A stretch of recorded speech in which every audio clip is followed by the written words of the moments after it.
Hallelujah, hallelujah, hallelujah. Praise the living Jesus. Shalom to you all. Calvary greetings. Praise the name of Jesus. Masibi mutya bemikwano mukama bakumye atya balamusizaako mu linnya erisinga amannya gonna erya mukama waffe Kristo Yesu omwana wa Katonda omulamu. Calvary greetings and shalom. Nyongera okwebaza mukama akolwa obulamu bwa buli ssekinnoomu ate ne kulwa obugabirizi ewawo bwatwa buli omu kyawangalira oba buli omu gyali, era nebaza nnyo ekisa kye kijja ku makya mutuntu n'ekawungeezi ewawo okusisinkana buli omu mu nsi gyali ate n'okuwa omukisa emirimu gy'emikono gyammwe. Ngulumiza mukama mu linnya lya Yesu Omunazaalesi. So ate era nyongera ddala okwebaza Katonda ku lw'abanaffe abali mu Arab Peninsula oba Middle East ababadde mu kusiiba, ababadde bakola ennyo obutassa mwoyo. Mukama yeebale kubawa kisa ate okusobola okulaba nga mumalako ekisiibo ekyo. Mukama abakole obulungi mu linnya erya Kristo Omunazaalesi. Weewaawo tulinayo okusaba n'okusiiba eri bonna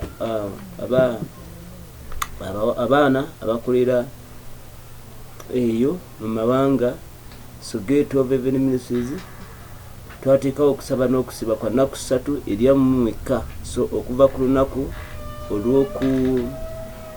lunaku olwokusatu ennaku z'omwezi ndowooza zijja kuba 26 paka ku lwokutaano guno omwezi ogwokuna gwe tulimu omwaka gwa mukama waffe 2023. So mu linnya erya Kristo Yesu nkusaba gwe wenna ali ebweru wenyigire mu kusaba okwo n'okusiiba, so sobole okulaba nga mukama akola ebikisa n'okutaasa bannaffe okusinziira ku bubaka Omwoyo Omutukuvu bwe yaleeta, nga Sitaani alina pulaani ennene ey'okulumbagana abantu abali eyo abakola okubatwalako obulamu n'okubakolako effujjo. By the way, ennaku nga lumu emabega nabadde ndaba amawulire nendaba abawala Fort Portal eyo nga babakomezaawo. So nentegeera nti mukama tulina ogolokoka. Nga babakomezaawo nga bamu bali mbuto nga balambu balina abaana, so nga babatwala okukola naye nga bakomyewo obulamu nga si bwangu nnyo. So kikyentegeeza nti tugolokokeremu ng'eyatega ogw'ekyayi mu linnya erya Yesu, tugolokokerewo ng'eyatega ogw'ekyayi tulabe obulungi bwa mukama. So olunaku olwaleero nze nate okusomesa ku birooto nebaza mukama olw'obugabirizi n'olwa buli ssekinnoomu alina kyakola okusobola okulaba nga tuyimirira mu linnya lya Yesu omwana wa Katonda omulamu. Manya n'eddoboozi bampita Brian Mark okuva mu Gate of Heaven Ministries International, sangibwa Namuwongo Kanyogoga. So nate njagala okukomawo mu kusomesa tulabe ekitiibwa kya Mukama n'omwoyo omutukuvu engeri gyagenda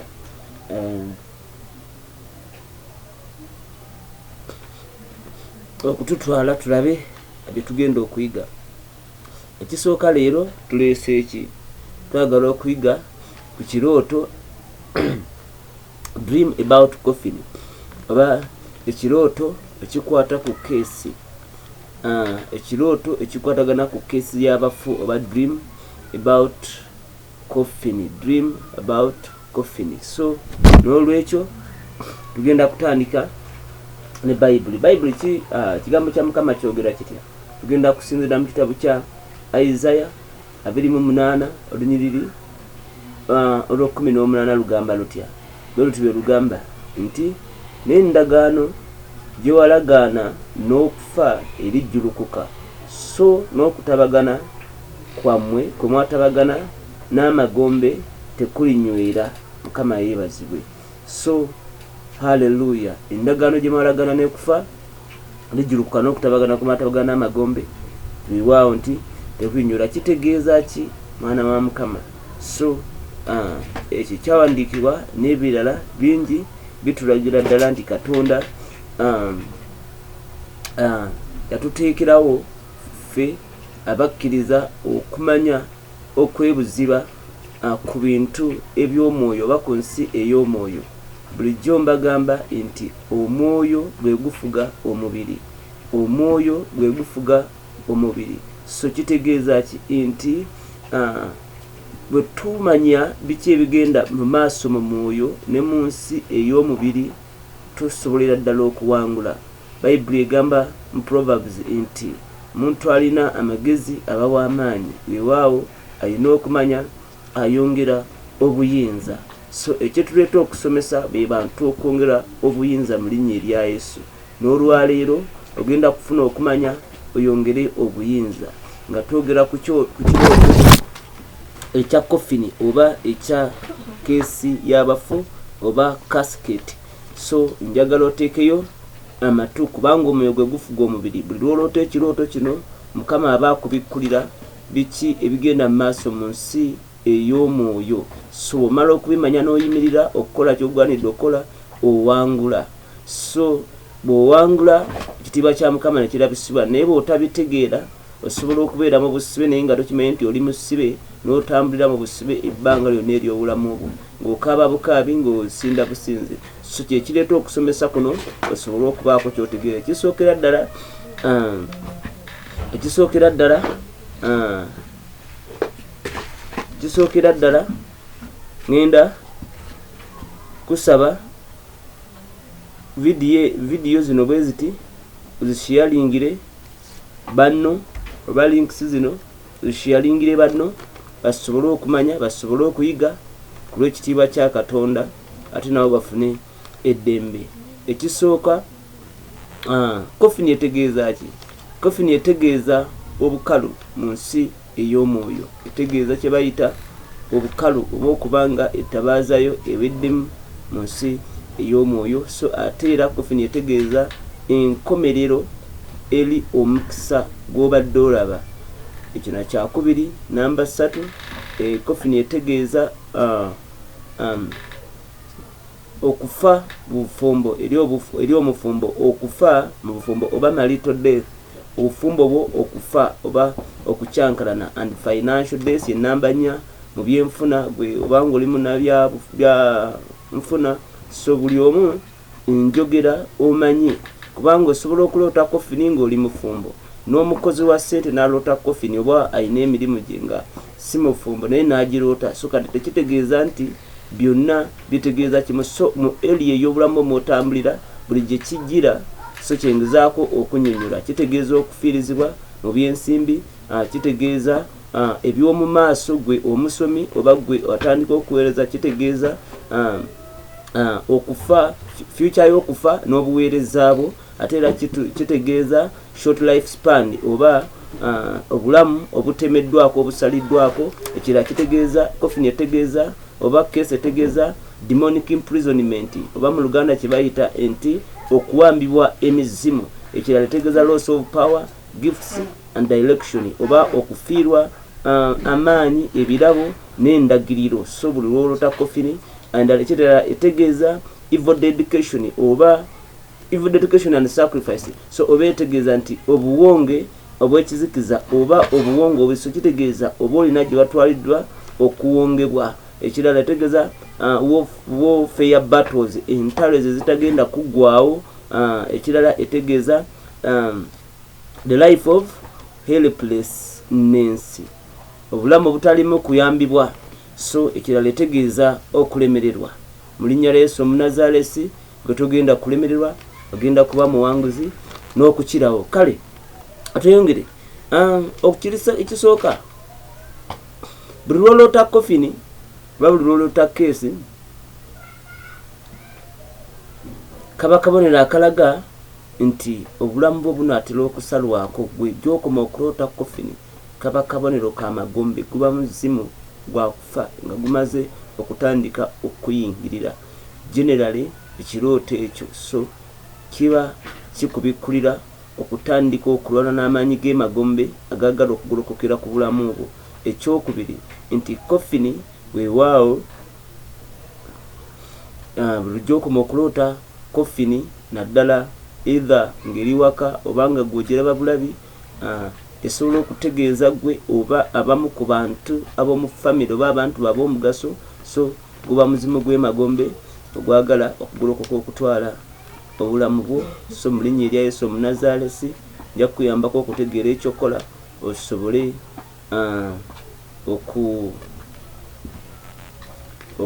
okuwangula. Then point endala buli lwolota keesi mu nsi ey'omwoyo oba obikkulirwa Mukama aba akulaga nti waliwo omuntu ali okwogera obukyamu eri obulamu bwo. Bw'abanga eri abalokole abasaba essaala ez'ekirogo ng'ali kusabira Saala oveewo, ng'ali kusabira Saala oveewo. So bw'abanga si mulokole baba balogo. So era kaba kabonero akalaga actually nti waliwo ekitalo ekituufu eri amagenda go. Mu linnya erya Yesu Omunazaalesi Mukama ajja kutaasa, Mukama ajja kusaasira mu linnya lya Yesu osobole okuba n'eddembe weewaawo. So keesi ey'abafu okugiroota nga eri mu nnyumba yo. So kaba kabonero akalaga mu nnyumba oba ewaka oba mu family kaba kabonero akalaga nti omuzimu gw'okufa oba agent of death omuzimu gw'okufa guba gumaze okutuuka mu nnyumba y'ewammwe gy'olootera coffin oba mu kika oba waka. So kaba kabonero akalaga nti waliwo omwoyo w'okufa, aliwo malayika w'ekizikiza oba omuzimu gw'ekizikiza oguyingidde mu maka, omwoyo w'okufa okufiirizibwa. So olota coffin ng'eri mu nnyumba okufa kuba kumaze okukonkona nga kumaze okuyingira n'okufiirizibwa ebintu ebyenjawulo. Era ogenda okulaba accident ezifuuka teziggwaawo bimufiirwa, ente zigwa mu binnya, embuzi ziba zino bababba and stuff. So mwoyo mutukuvu aba akulaga coffin. Era okulota coffin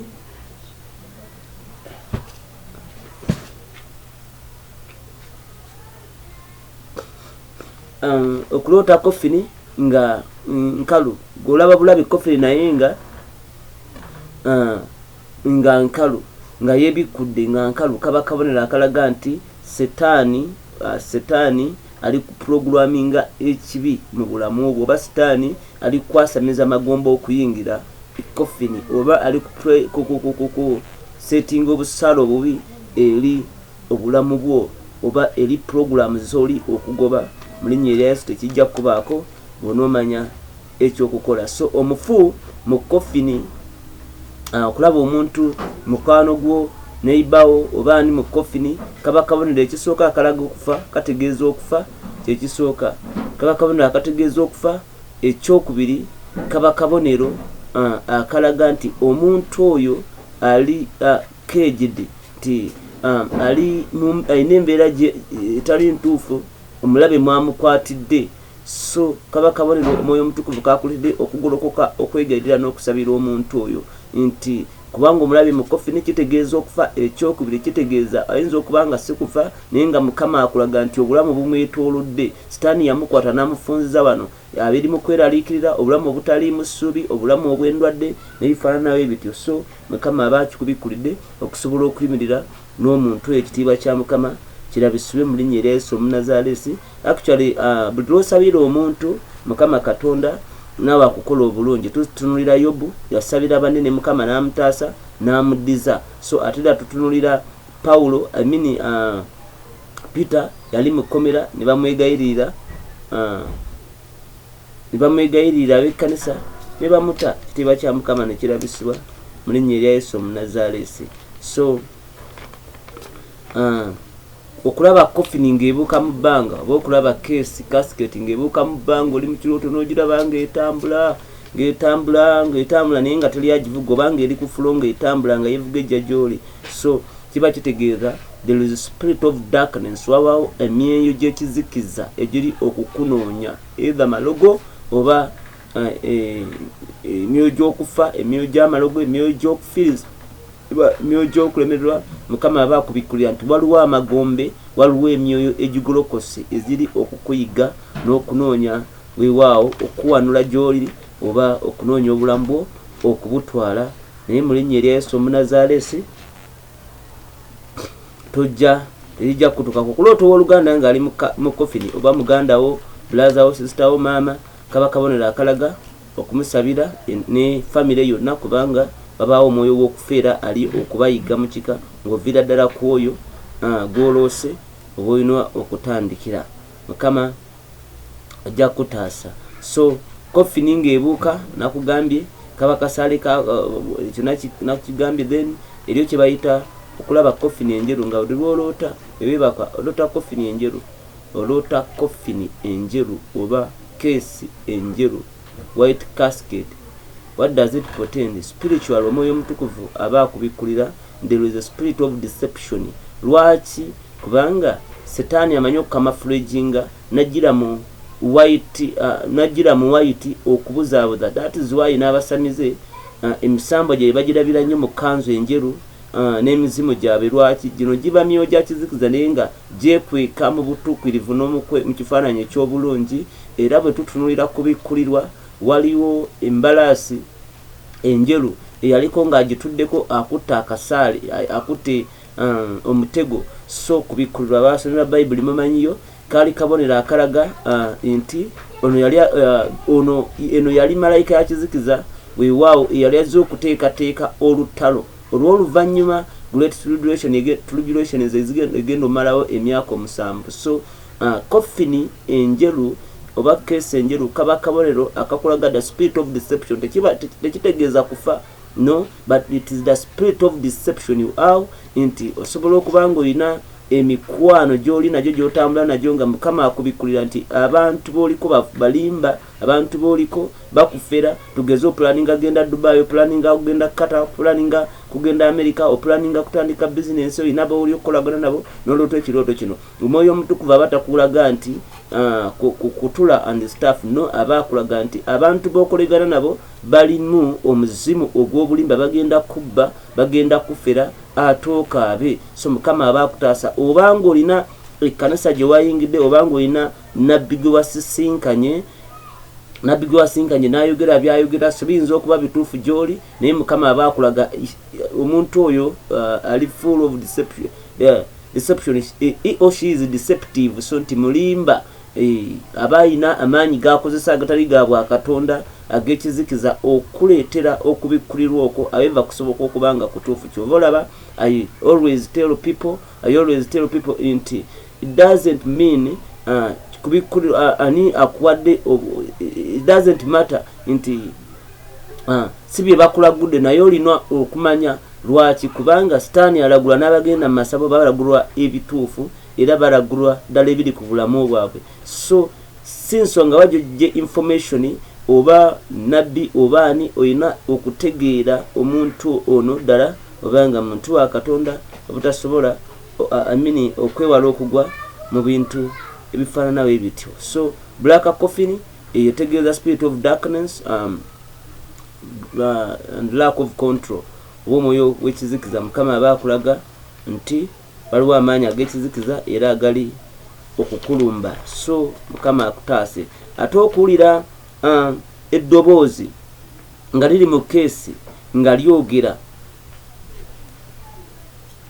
ng'owulira eddoboozi ly'omuntu gw'omanyi oba mufuyafa oba tomumanyi naye ng'oliwulira liri mu keesi, olira keesi likuyita gundi erinnya lyo obanga lyogera, it is a spiritual sign that portends oba that shows nti omwoyo omutukuvu ali kubikulira nti waliwo omwoyo w'amagombe ali okwogera eri obulamu aba setaani guba muzimu gw'emagombe nga guli gu injectinga oba nga guli kuba okufa eri obulamu bwo. So kitegeeza abafu baba bakuyita kugenda magombe naawe kufa, okuloota ng'osima excavating, nga osima oba ng'oyiikula keesi okuva mu ttaka, ng'oyiikula keesi ng'osima oba nga ozibikula, nga mulimu abafu abawunya, nga mulimu amagombagomba, kaba kabonero akalaga nti Mukama akulaga oli kunoonya, olina ensonga z'onoonyerezaako naye nga zigenda kutwala mu kufa oba nga zigenda kuleetera obuzibu oba zigenda kuleetera embeera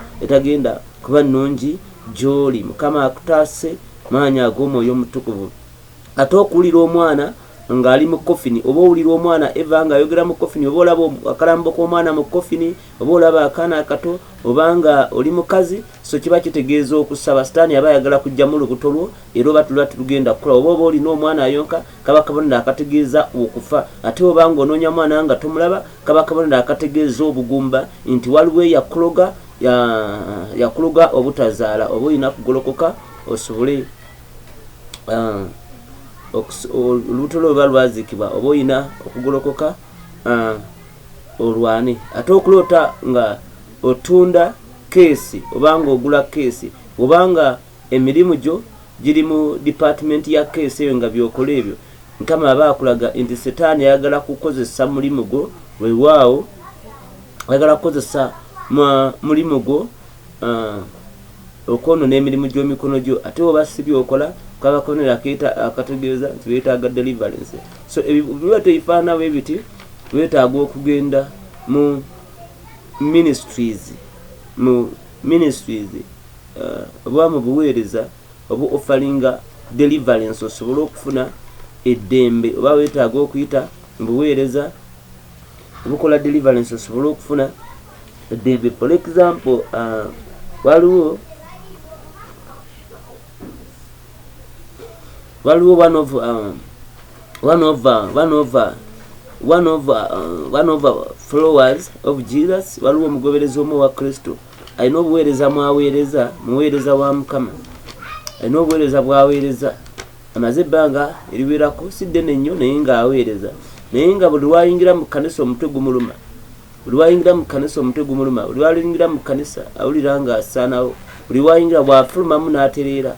So yajja ku Lwokuna abagoberera service zaffe mu deliverance service ne tusaba, I prayed for her, namusabira mu linnya lya Yesu, nengoba omwoyo ogwo ogw'emagombo ogwali gumulubukerako. Bwe yaddayo n'aloota ekirooto, yalaba mu kirooto ng'ameze akatulututu ku kigere speed, akatulututu kameze ku kigere speed, bwe kaamala okumera ne kakulirawo, bwe kaakula ne kaatika, bwe kaayatika ne muvaamu omusoto omunene munda mu kugulu kwe, so ne gufuluma ne gudduka. So ng'akabonero akalaga nti bulijjo aweereza naye nga yeetaaga okusisinkana the church that offers deliverance ku lw'obulamu bwe. So naawe osobola okuba nga oli muweereza, twetaaga deliverance church osobola okufuna emirembe, kuba kisobokera ddala okuweereza naye nga oliko emiguwa oba nga oliko obusibe obw'ekika ekyenjawulo. Era ndabyeko abaweereza bangi nga Mukama abataasa mu mbeera ezifaanana bwe ziti. So Mukama ajja kukola obulungi. Ebyo bayita ebirooto ebikwata ku keesi. Then okulaba nga okulaba njogedde ku keesi. So njogedde ku keesi kyekyo, mbadde ate njagala kusala genda mbirala. Kale Mukama akunsanyusize, Mukama akunjagalire. Gwe wenna aloota ebirooto bino osobola okuba nga olina eddiini yo, naye njagala okujjukiza ekintu kimu nti mu kuba n'eddiini tezisobola kutaasa, Yesu yataasa. Niwe oba na ddiini ki ne mubanga mutambula mutya Yesu yasobola okuyamba. Omuliro oguli mu kanisa z'abalokole gwe gusobola okutaasa, Omwoyo Omutukuvu yasobola okusaasira. So kitegeeza ki? Nti mukwano gwange weetaaga Yesu okusobola okuweebwa emirembe. Abasamize tebasobola kutaasa, n'abalogo Yesu yasobola okutaasa. Era nkuweera amagezi okulokoka oba okukkiriza Kristo olwaleero ofune emirembe gyo Yesu gy'agaba mu linnya lya Yesu. Agenda kuwonya, agenda kutaasa. Oba oli Uganda osobola okutukubira ku simu. Simu yange ya WhatsApp eri 07 02 67 7 yes, osobola oba oli bweru oba oli abroad ku WhatsApp simu eyo kweri. Mpozi n'ekirala obuweereza bwaffe busangibwa Namuwongo Kanyogoga. So tukkiriza Mukama, tukyali mu kupangisa room, tukkiriza Mukama ku lw'ekifo ekyobuweereza. Tuli wakati mu Kampala, okuva mu kibuga okutuuka olunaku 15. So tuli wakati mu Kampala, kimanye Kampala ebintu bya buseere. So tuli kukkiriza Mukama kufuna miliyoni 25 oba nezisingawo ku lw'okufuna ekifo kya Mukama. Tulabe Katonda nga agaziya omulimu n'okutaasa abantu nga bangi babeereddwa omukisa. Naawe ojja kuweebwa omukisa bw'onooyimirira naffe mu nsonga ezo. Osobola okusigamu negiba 20,000 neziba biliyoni 10. Mukama agenda kuwa omukisa mu linnya lya Yesu Omunnazaaleesi. Ate ekitiibwa kya Mukama kirabisibwe mu maanyi ag'Omwoyo wa Mukama. Anyway, Mukama abanjagalire, njagala okuyamba gwe wenna abadde aloota ebirooto ebyo Katonda bakulokoka. Njagala kusabira Mukama akusaasire olokoke ate akusumulule. Gamba Yesu, kwebaza olwaleero, zikiriza n'omutima gwange, nze teekawo erinnya lyo, njatudde nga sikakiddwa. Sangula erinnya lyange mu kitabo ky'aboonoonyi, oliwandiike kitabo ky'obulamu. Oliba oyita abalonde bo, mbe omu ku abo. Nyamba onsisinkane, ontaase myoyo gy'okufa egy'enjigga. Nyamba z'amaanyi n'Omwoyo Omutukuvu. Ndabe ekisa kyo, nsumulula mu bino byonna. Haleluya. Mukama amaze okukikola. Era omaze okuwandiikibwamu abagenda mu ggulu. So n'ekirala weegendereza ebirooto ebyo byenjogeddeko. Abamu betera kujja nga waliwo ekigenda okubaawo, olina kyogoba, kirooto n'okiroota ne bifa. So Mukama agenda kutaasa. Njagala kusabira minza ebintu byonna wo omukisa. Buli mukono ogugenda okuyimirira n'obuweereza okufuna ekifo ky'obuweereza yeetaaga miliyoni 2 n'okudda waggulu. Mwoyo Omutukuvu leeta abantu, kiriba kyo kirabisibwe maanyi ag'Omwoyo wa Mukama. Buli anaayimirira obuweereza bwe bunaatambula, abantu nabeewa omukisa naye omuwa omukisa. Sabira n'abaloota ebirooto ebifaananawo ebityo, obataase Kabaka w'eggulu n'ensi. N'abo abalokose obanyweze mu kisa kyo ne mu maanyi go mu linnya erya Yesu. Amen and amen. Mukama abankumire. Shalom to you. Praise the living Jesus. Calvary greetings. Mukama abansanyusiye. Hallelujah.